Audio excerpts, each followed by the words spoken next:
It's getting cold out there, so today I'm going to show you how to make this chicken noodle soup that'll make you forget all about the stuff in the can. So every good soup has got to have some veggies, so we're going to start this one off with a mirepoix, which is really just carrots, celery, and onion. So trim your carrot and then cut it in half to make it more manageable to work with, and then you're going to want to cut off one side of the carrot just to give that flat base so it doesn't roll around when you're cutting the rest. Now continue rotating and cutting off the rounded edges, and you should be left with this nice square that's going to be a lot easier to work with when we continue on with dicing this. So we're going for a small dice here, so cut lengthwise into about 1/4 inch strips, doesn't have to be perfect, and you should end up with a couple planks like this. Now take your planks and cut those into 1/4 inch strips as well. I like to do them 2 at a time, but you can do them 1 at a time, or you can stack all 4 and cut through them all at once. Once you've got your strips, you can go ahead and bring them all together and give them a fine dice. Like I said, we're going for about 1/4 inch pieces, but it doesn't have to be perfect. Just try and keep them all similar in size, and you should be good. Now, we're not going to throw away those rounded edges. You can go ahead and lay them out here and cut these into strips just like you did earlier, and then go ahead and bring them together and cut those into a fine dice. For this recipe, I did 2 medium-sized carrots, which should turn out to about a cup.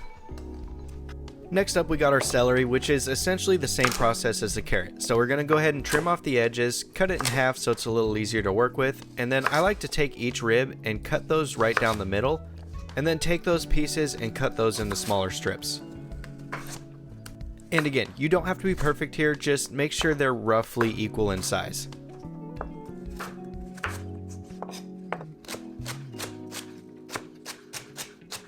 Next up, we're going to dice our onion. So cut the tip off, leaving the side with the roots intact. Then lay it down on its cut edge and slice it in half through the roots. Now the onion should be super easy to peel. And once that's done, you're going to take half of your onion and start cutting it into strips, making sure that you don't cut all the way through the onion here. We still want it to be intact on the bottom root side. Once that's done, turn your onion and place your hand on top and cut a couple slices into it, running parallel to the cutting board, again making sure not to go all the way through.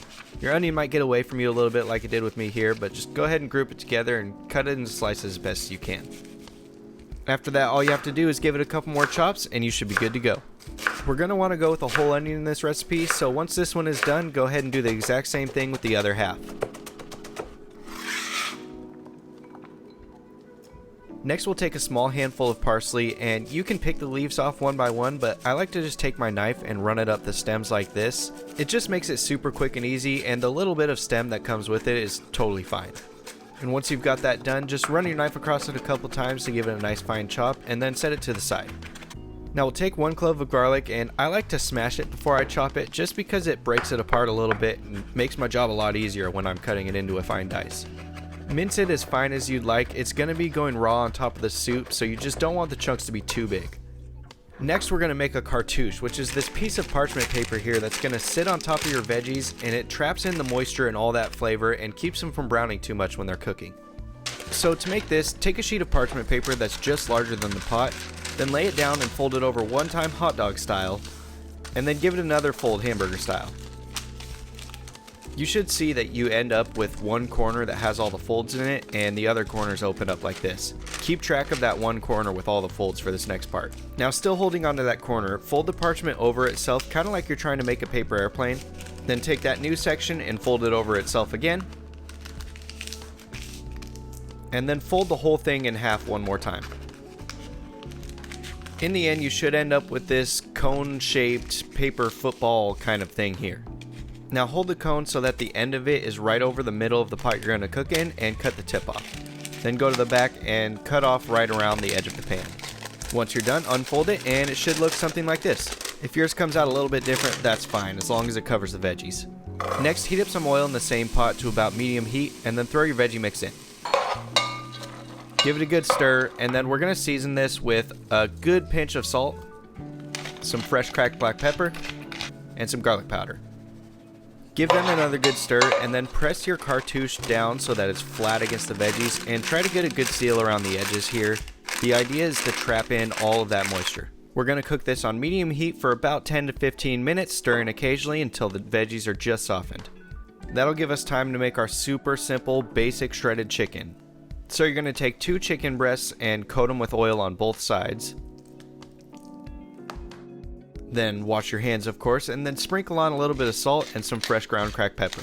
Make sure to season both sides and then cook it on medium-high heat for just enough time to get a good sear on both sides. Once your chicken is a little bit browned, throw in 2 cups of chicken stock, cover that up and put it back on about medium heat and let that simmer until fully cooked. For me, that was about 10 minutes, but if you have a meat thermometer, go ahead and use that and just make sure it's over 165 degrees Fahrenheit.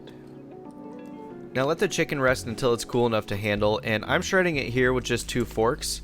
But if you do happen to have a hand mixer, which I don't right now, you can put the cooked chicken into a bowl and run the hand mixer through it and it'll shred it in no time.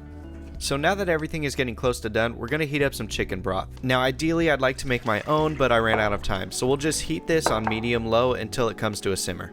Finally, I did make my own noodles for this, but I'm going to leave that process for another video, but I'll drop a recipe if you're curious before that comes out.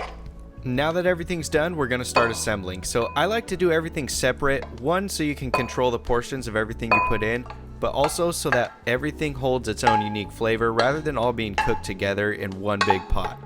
So add the veggies, the chicken, and your noodles, and then pour in as much broth as you'd like and give it a good stir to mix everything together. Top it with the parsley and garlic, and I'm telling you guys, this is some of the best chicken noodle soup I've ever had. It really is worth the extra time and effort, and I really hope you guys give it a try.